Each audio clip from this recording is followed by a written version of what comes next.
All right, our guest now is Garett Svir from Slab Seeker Fishing. We want to talk about lowering the panfish limits. It's a Quality Bluegill Initiative. Are you in favor of it? Why does it need to happen? What are your thoughts on it? What are his thoughts on it? We'll talk about that a little bit. We'll discuss why this is being proposed right now and what some of the recommendations are. We'll talk crappies, and of course, we'll talk steelhead as well. Garett, thanks for coming on the show. Hey, thanks for having me, Brett. Sorry we had some technical difficulties at first, but I'm on. Well, I mean, that's just expected in this world that we're living in, where everybody's doing everything from home. It's Skype, it's Zoom, it's technical difficulties. It's people learning about their phones and their computers and the functions that they didn't even know existed, before this whole COVID situation. Your Garmin Panoptics in great detail to you, but you asked me to do a simple video call and it takes me 20 minutes. It's all kind of where you spend your time, I think, too. Absolutely. Well, how you doing? Everybody healthy and safe there with the family and friends? Yeah, it's been good so far. So good here. Been finally getting back to work, doing some guide trips now. I got a pretty full schedule coming up ahead, so I'm excited for that, to get back out in the boat with customers. And things are good. That was part of the new order that came out on Monday, the 18th or whatever it was, where you're allowed to guide up to 2 people now, right, Garett? Correct. You can have up to 2 people, 3 people in the boat total with a guide. Right. So cool. I know that's probably going to be on some of my buddies who are charter captains on Lake Superior. That's a whole other conversation. But those boats have so much fuel. You need a mate and a captain, which takes up 2 of your spots. So you'd have to be one. So I'm not sure how they're going to make that work, but it's different times we're living in. Yeah. My wife cut my hair in the backyard with a beard. It was like I needed a haircut so bad. If you had asked me a year ago if that was going to be, something that would happen in the future, I would have said no way. But just strange times, and I think everybody's just trying to do the best they can and stay safe and healthy and not pass this junk around. I've cut my hair twice already here at home. And I was thinking about a 3rd time already today. We'll see. But talking about those launch boats, we had Joe Henry from Lake of the Woods on here last week, and we were talking about the new order that was coming out where they were going to be able to start guiding people. But when you've got like those boats you're talking about on Lake Superior or up at Lake of the Woods, where you can put 6 guys on there, I mean, taking 2 people out doesn't even pay really to take that boat out there. On Erie, I guess they are able to take full groups out now, is what I heard. Are they really? Yeah, and I bet, for them, it just is got to come down to the price of fuel, too. Growing up, I worked as a first mate on charter boats on Lake Superior, and that was back when gas was relatively, and it's not too bad right now either, but, and fuel was such a big part of the day, to the point where you'd kind of balance with the captain how far you're going to run, what the quality of fishing is there, versus your cost of staying in closer and maybe grinding a little more on lower numbers of fish, because you can't afford the fuel bill to run way out to where the fishing is fantastic. And so those guys have a real tricky job with a full boat of people balancing how much fuel they're running in those big engines. Anyway, and then you add this and a limited number of passengers. I'm not sure how that industry will work at all. I'm fortunate with people call me to chase, inland species, panfish, and, primarily big panfish is what people call me for. And so the 18-foot boat, 2 is a real comfortable number on there. There was a lot of trips I did with 3 last year, but, 2 people on there that's a real comfortable, the number of people to have in that boat. Well, that was good news for you, I'm sure, then, that you were able to take a couple of people in a boat to go for panfish. But prior to that, you guide for steelhead up on the North Shore, and also on the Brule, too, right, in Wisconsin, if I remember correctly? Yeah. Start my season in the spring, early in the Brule. Those fish winter over. They actually, most of them run in the fall, spend the whole winter in the river, and then drop back out and lay their eggs in the spring. So I usually start my season the end of March on the Brule River, and the first couple of weeks of April, and then I move over to the North Shore where I grew up and where we filmed Prairie Sportsman a few years ago in the Duluth Two Harbors area. But this year was a goofy year. In fact, I never fished the Brule one time, even recreationally. I have a friend who's a game warden over there, and I had sent him a message before opener, and I said, so what do you feel about people coming over for the opener? And he said, we don't want them to. he said, we don't want any Minnesota, residents coming over to Wisconsin just because of the capacity of their ICU unit. You're in an area that doesn't have any ICU beds, has no ventilator, so a COVID outbreak could be pretty detrimental. And so, I know a lot of Minnesota people went over and fished. It wasn't illegal to go over and fish, but it was just a suggestion. And being a guide, I felt like I needed to do the right thing there and just and do what the local community was asking us to do. And so I was, pretty public about not going to Wisconsin to fish at all this year and just strictly fishing in Minnesota. How was the fishing up there this year? From what I hear, it was really good on the Brule. My nephew lives, Mac, who we fished with when he did that show. He lives in Superior.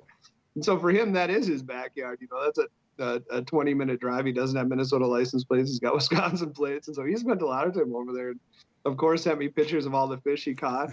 I took my kid and we did a whole bunch of rough fishing. We caught quillbacks and all varieties of suckers, and did Minnesota things until our steelhead season really got going. Ours is a little bit later, on the Minnesota side. And then once our steelhead season got open here in Minnesota, I got to spend some time out in the rivers. And we had a great year.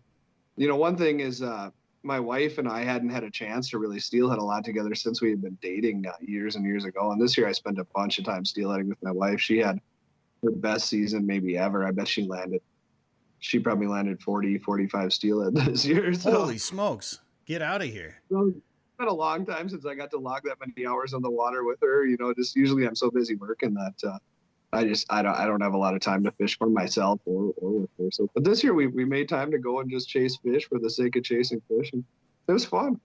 You brought up catching all those rough fish. I saw the pictures you were posting on social media with some of those. How cool is that to go out there and target some of those different fish like that don't really get much respect or they don't get targeted very often? I mean, there's tons of them and they're fun to catch, and some of them are actually pretty good to eat too. A lot. I had never had an opportunity to catch a quillback carp sucker with something I'd never caught before. And I caught a couple of big quillbacks this year. We caught some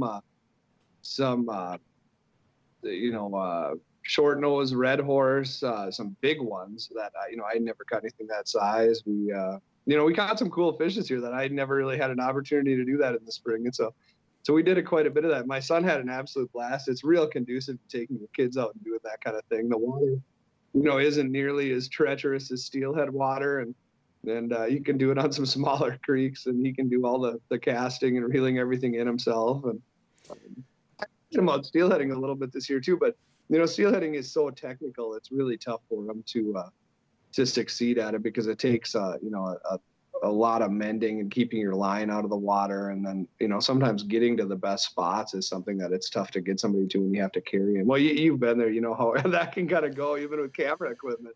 Yeah, well, I mean, I was going to bring that up because when we filmed that episode of Prairie Sportsman, I still tell that story all the time. It was still one of the most exciting fishing segments I guess I've done, and just a unique, fun fishing experience. One of the more unique fishing experiences I've ever been a part of.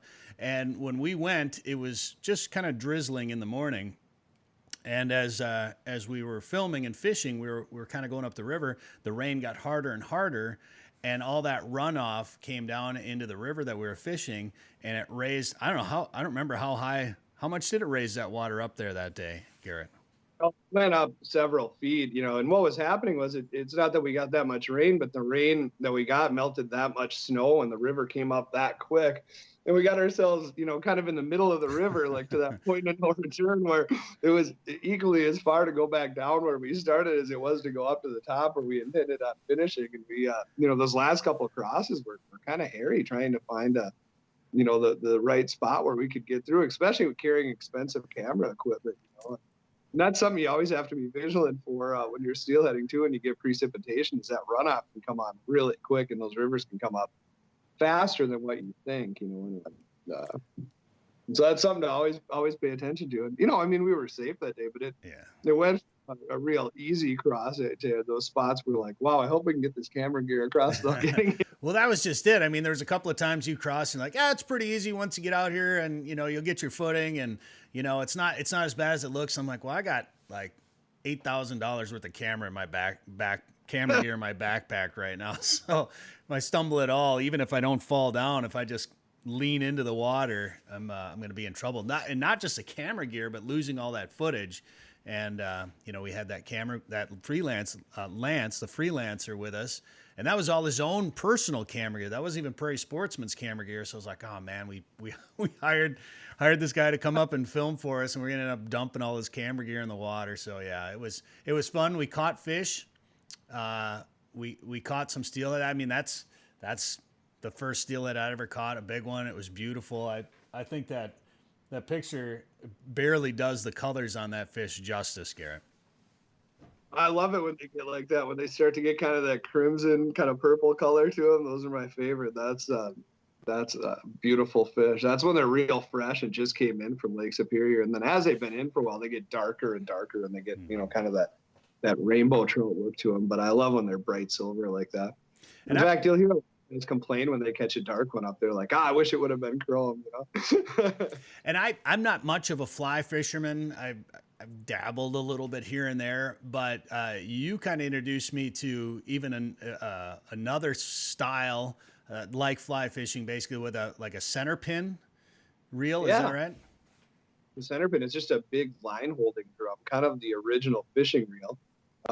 It's a real simple mechanism. It's got a couple of bearings in there, and it's just a big line holding drum. But what that allows you to do is you can throw a bobber that's pegged in place with surgical tubing up, and then let it float downstream at the exact same depth, suspended a couple inches above the bottom, and let it run way downstream. Your only limitation as to how far you can fish is kind of how far you can watch the float and still see it when it drops.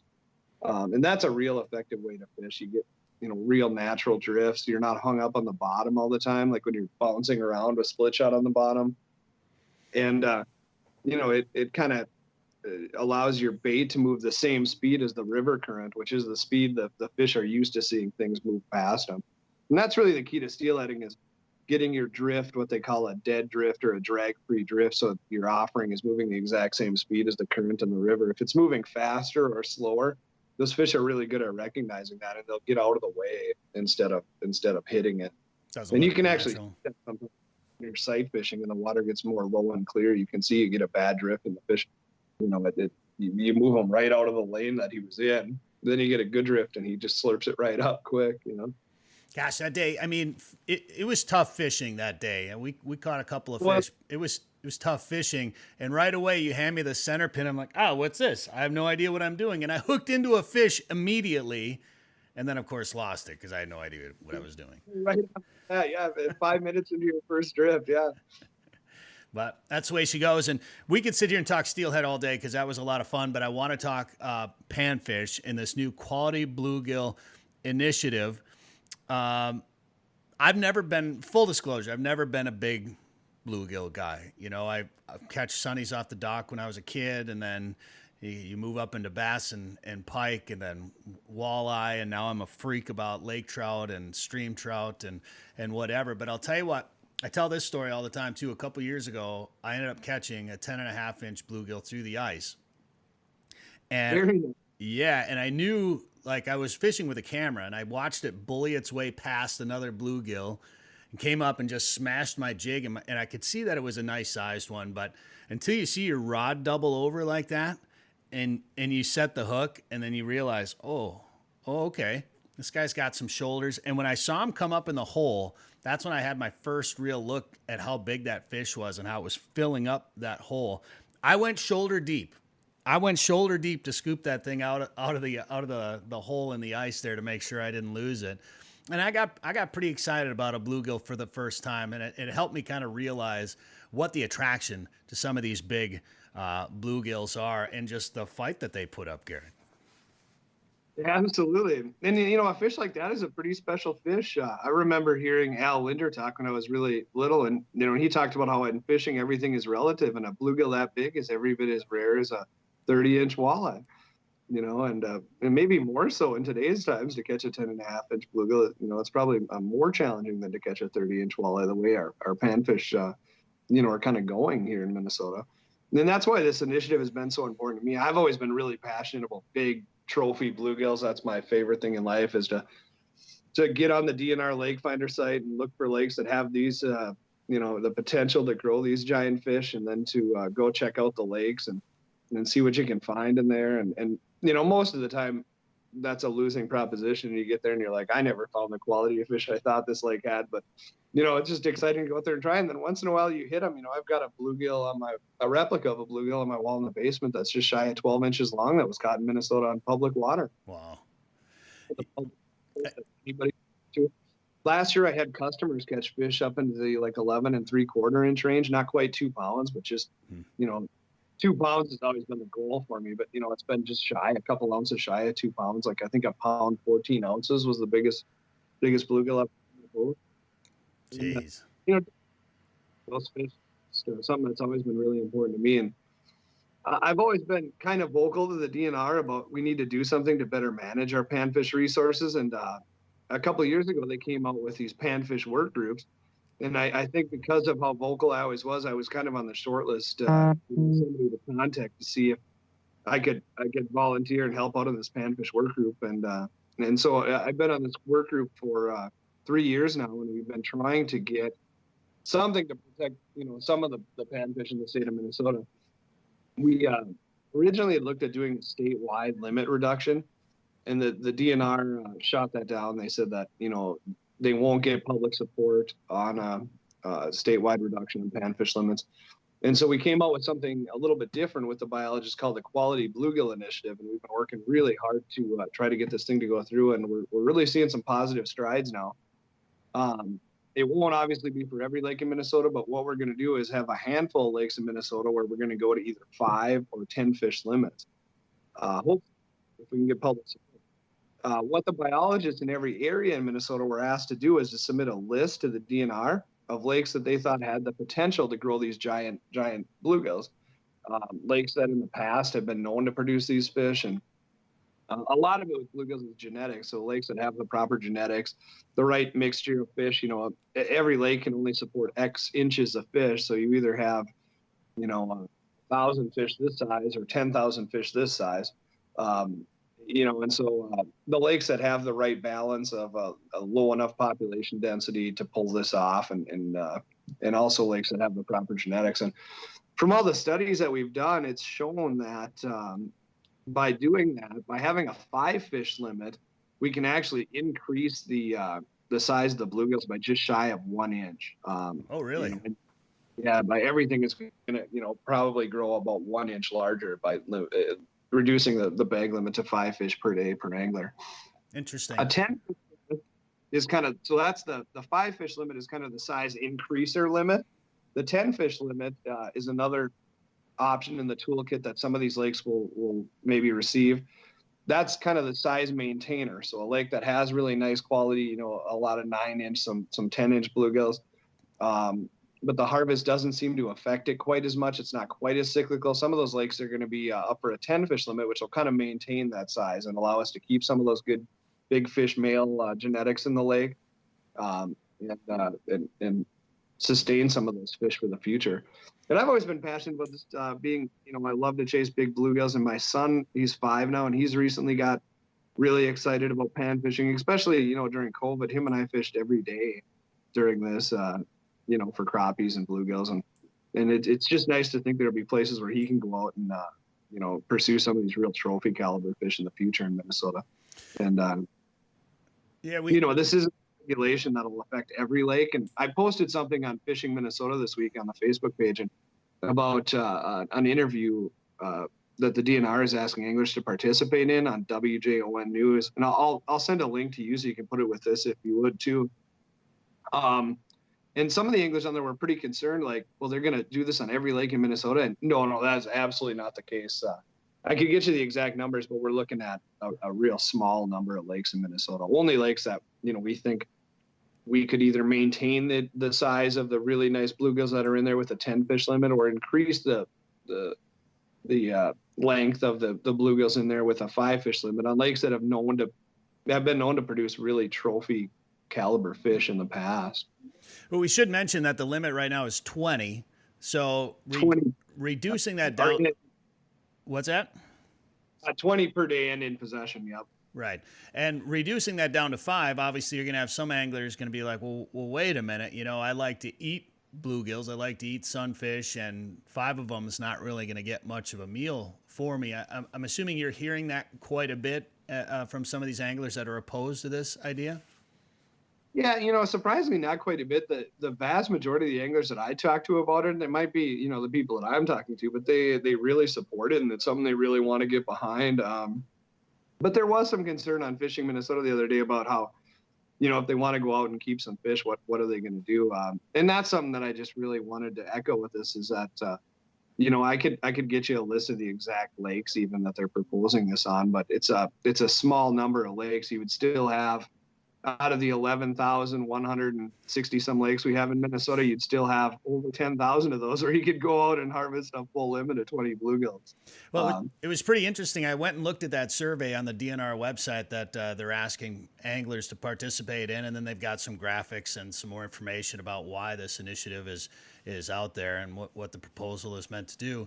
And there's one graphic on there I'll put in the video here that shows, okay, you could clean, you know, 20 7-inch bluegills, and this is how much it would take to get a pound of meat, you know, pound of fish. Or you could clean, you know, I can't remember what the exact numbers are now. I should pull it up on the screen here. But basically it tells you that with these regulations, you won't have to keep as many to get the same amount of fish to eat. Exactly. You know, and that's you know, another big part of the message. If you're going to keep some larger fish, you're going to have some bigger fillets, and you're going to be able to harvest less fish and get about the same yield that you did before. You know, and some of the anglers that you know had kind of addressed the survey I posted on the Facebook page had commented that, well, as long as they don't try to do it on my lake, and you know. Yeah. This isn't something the DNR is trying to implement on lakes where the interest groups aren't supporting it. In fact, a lot of the lakes that are brought up on the thing are on the list because the Lake Owners Associations asked the DNR and have been asking the DNR for years to do this. You know, they have property here, and they've always enjoyed, you know, going out and catching these big bluegills and letting a lot of them go. But the word will get out once in a while about the ice fishing out there, and people come from far and wide and just keep so much that it you know, just damages the population to the point where you don't catch any bluegills for several years, you know, and the cycle just continues and it goes up and down and up and down. And, you know, and really the concern with bluegills is so much of it to grow those big ones is genetic.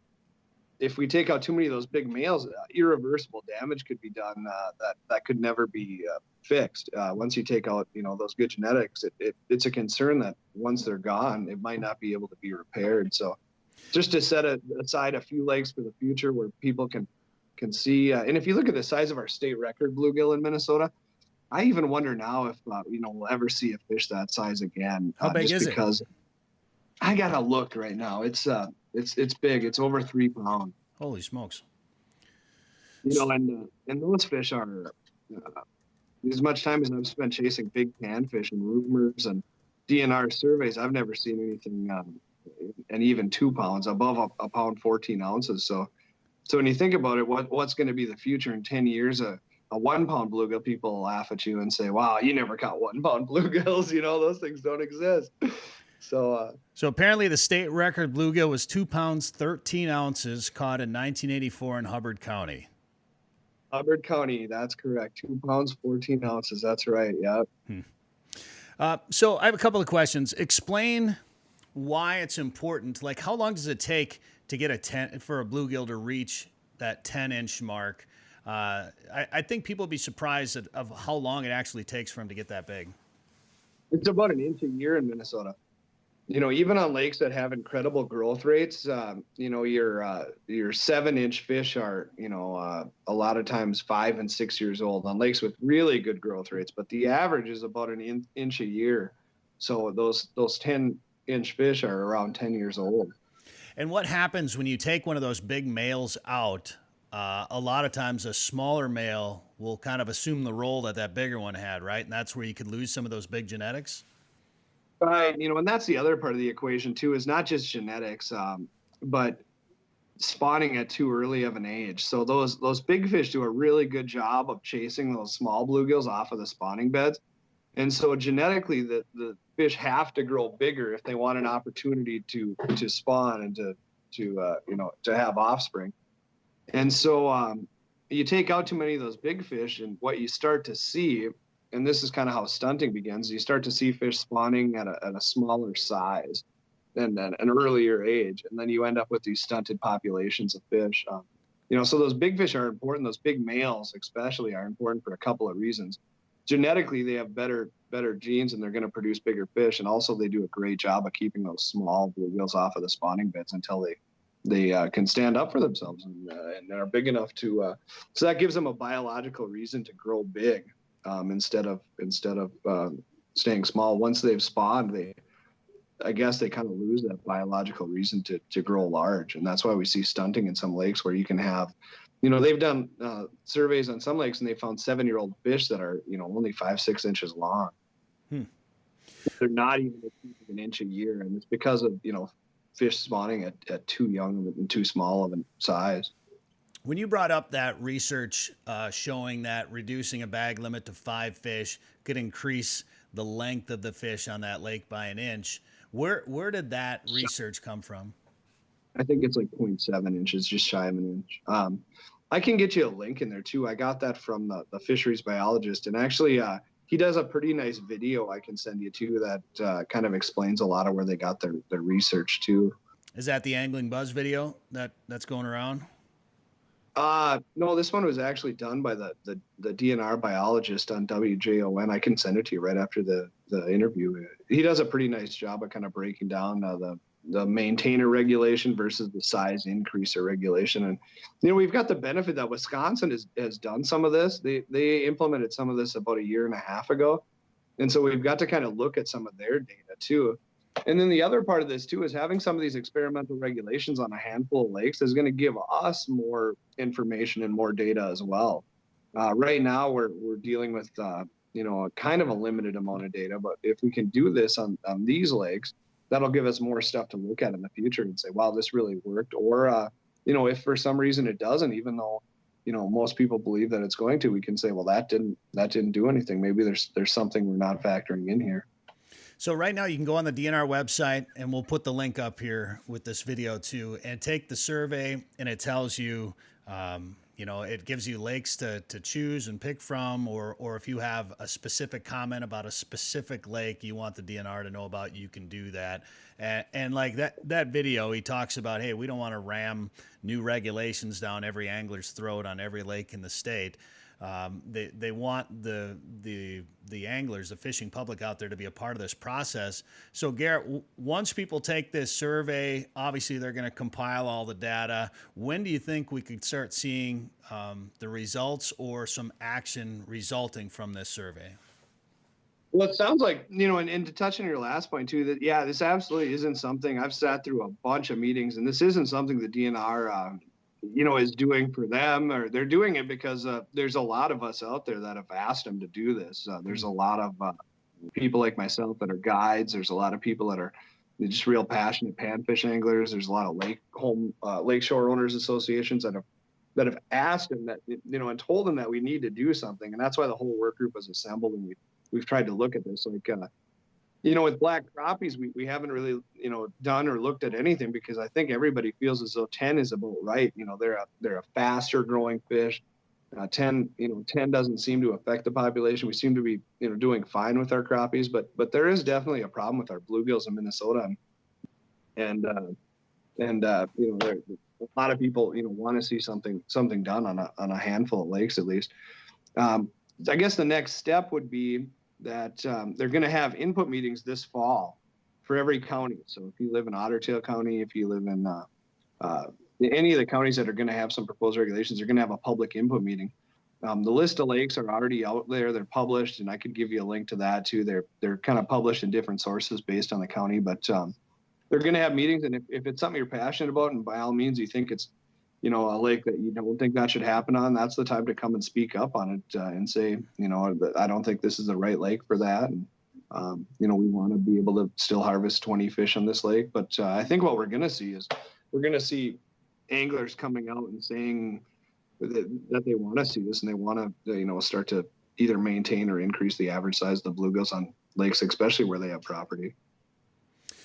Getting back to crappies, because I wanted to bring that up as well. Do you think we're good with crappies? And you hear about some big crappies on certain lakes, and then you talk to the locals on other lakes and say, we used to have those big ones, we don't have them anymore. Do you think that the regulations on crappies should be changed at all?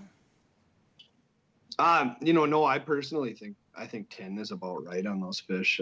One thing that I know has really increased, like some of the lakes in the state have went to an 11-inch minimum size limit. And those lakes do tend to have bigger crappies because people let them grow up before they harvest them. And that's something that does sometimes work with black crappies, is to put a minimum length in, like an 11-inch minimum. But, is that something that, I think we need statewide? No, I don't think that's something, that they have that on a handful of lakes that are real special lakes that have been known to produce some 14 and 15-inch crappies. And, it's kind of neat to have them there, but to put that on lakes that, never grow 14 or 15-inch crappies, I personally don't think that would do a lot of good. Like so many things in this world, a one size fits all just doesn't work for a lot of things. It does. That's absolutely it too. And that's, I honestly at first was really disappointed, in the DNR meetings that we couldn't go to a statewide reduction limit. But honestly, as a statewide reduction limit, we were looking at something more like 15 fish statewide instead of the 20 now. And looking at the data, would have that done anything? Probably not, in all actuality. What we're doing now is focusing on lakes that really can grow giant bluegills, that have been known to grow giant bluegills, and putting the right regulation on the right body of water. And this is the best plan, better than even what we were kind of hoping for originally. Some of those lakes that have stunted populations, maybe the best thing is for anglers to harvest 20 fish out of those lakes. And because the other thing that can happen is a lake can only support X number of inches of fish. And if you have 10 times as many fish in there, the fish are going to grow 10 times slower. So they overeat those small invertebrates, the main food source, and and then they can't grow any larger. And so on some of those lakes, a harvest might be the best scenario to get bigger fish, is to lower the population density to the point where, but what this regulation is meant to do is, those lakes that have big fish or have been known to have big fish, people aren't going to go out there and wipe them out, maybe forever by taking out all the great genetics. Well, let's give people a fishing report. How is the fishing right now for these panfish? Well, it's been fantastic. I would say that the peak of the crappie spawn is coming quick, guys. I posted a report on the Slab Seeker Facebook page yesterday, talking about how, the crappie spawn is going to be peaking by this weekend. And I got a few messages from people being like, whoa, already? The water was only 55 this last weekend. But actually, it got up to 64 yesterday. Last evening. I was finding 64 degrees. And so, I'm finding a lot of fish right now spawning. And by the weekend, I think it's going to be about the peak of it, the crazy amount. You're going to see the biggest numbers of fish spawning. We've kind of moved out of those black bottom bays, those back areas that warm up first. That's a feeding migration you'll see right early in the season. And there's not going to be a bunch of crappies back there right now, where you're going to be wanting to look for hard bottom areas. Places that can grow those hard stem bulrushes, those bulrushes that actually have the hard stem on them, those grow in hard bottom areas. And that's the substrate those fish need to lay their eggs. So that's kind of been the magic thing for us. We've actually been doing more main lake stuff, but if you can find hard bottom in those bays, those fish are probably at the tail end of the spawn in most of Minnesota in bays right now. So I'm looking more at that main lake stuff with hard stem bulrushes, fishing the edges of those, getting right up in there and doing some sight fishing if the wind lays down. It's been so windy. Most of what we've been doing is kind of getting on the edge of those and kind of picking off fish that are coming and going on the edges. But when you get those glass flat calm days, there's nothing more fun than getting up there with your trolling motor in those bulrushes and being able to pitch to individual fish, and just flip a jig to the one that you want to catch. And it's a time of year to have some responsibility too. Don't get too crazy and take too many out. Just keep what you need. My wife and I love to eat crappies. We'll keep we don't keep 10 ever. You will keep like 4 or 5 for dinner, nice ones, and be like, that's a big meal, and by the time you have some beans and some chips with that, that's as much as you can usually eat. But yeah, they're pretty susceptible, and this weekend's going to be some fantastic fishing statewide for crappies.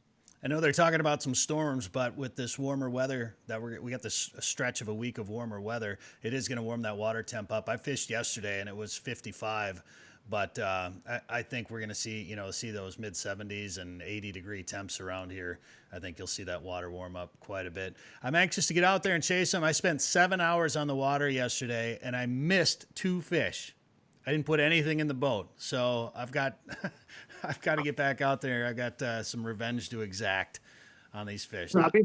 Well, I was actually fishing walleyes, but it's a crappie lake too. So I kind of went back and forth and fished for crappies a little bit too. And I saw some other boats and some guys fishing from shore, and I didn't see anybody catch a fish. So I think the lake is in a little bit of a weird, a transition period right now until this water warms up a little bit more. But I wanted to ask you about crappies too real quick before I let you go. Are you when you talk about pitching jigs, are you using crappie minnows? Are you a plastics guy? What do you like to do for crappies?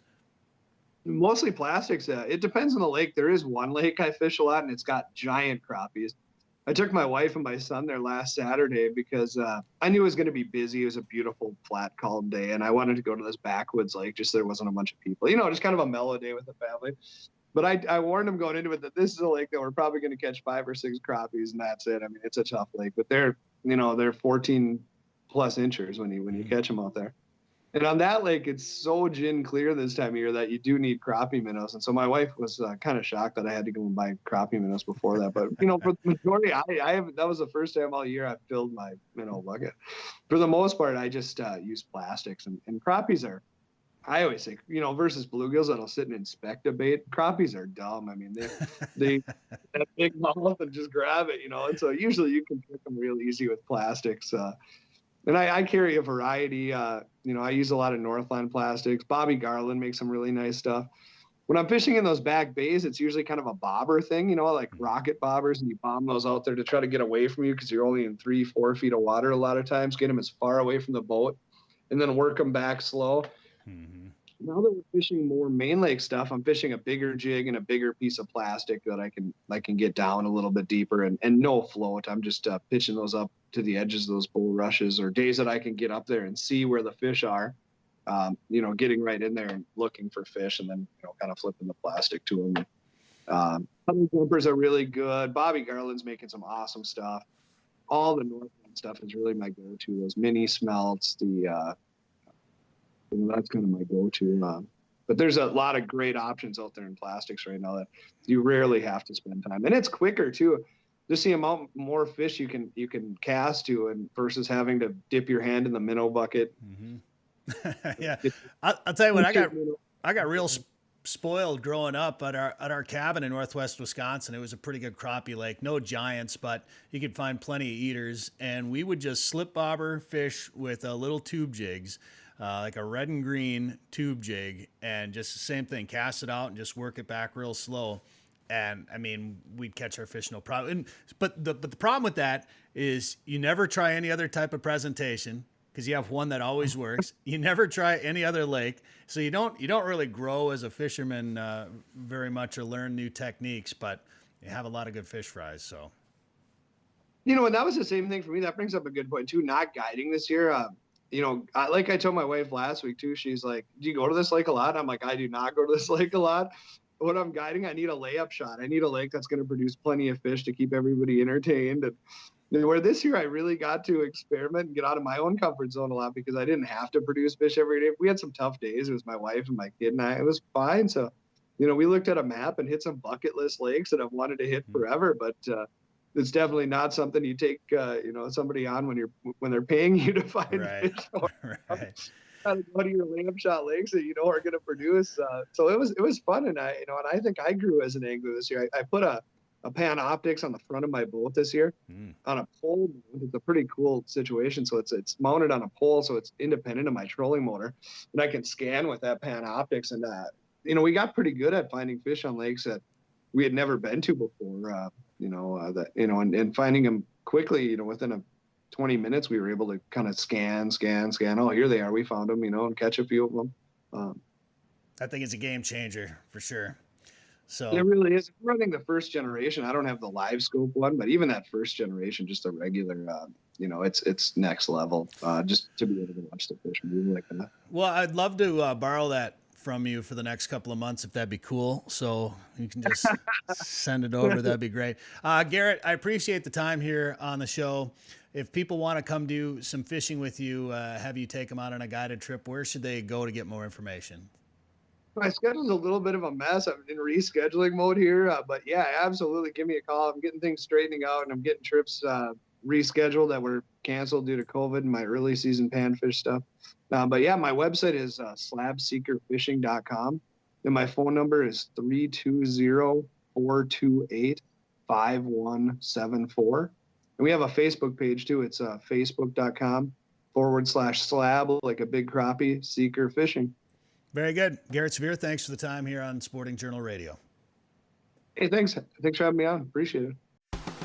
Now is the time to start thinking about chasing big walleyes on Devil's Lake. Get on the fish at Haybale Heights Campground and Resort. Haybale Heights makes it easy for you to make memories on legendary Devil's Lake with guided fishing and lodging packages. Or bring your own boat and rent one of their cabins on East Bay. Haybale Heights offers a private marina, fish cleaning station, and the opportunity to relax and enjoy your bucket list trip to Devil's Lake, North Dakota. To book your trip, visit haybaleheights.com. That's haybaleheights.com. Hey anglers, looking for a destination where walleyes, fresh air, and fish fries are a way of life? Look no further than the famous waters of Lake of the Woods. From Badette and the Rainy River to the main lake up to the northwest angle. Here you'll enjoy the best walleye catch rate in the state. Maybe you'll pursue world-class sturgeon, pike, or muskies. Plus you'll find lots of full-service resorts offering charter boats, delicious meals, and lots of Minnesota nice. Come experience the walleye capital of the world. Come experience Lake of the Woods. Catch the details at lakeofthewoodsmn.com.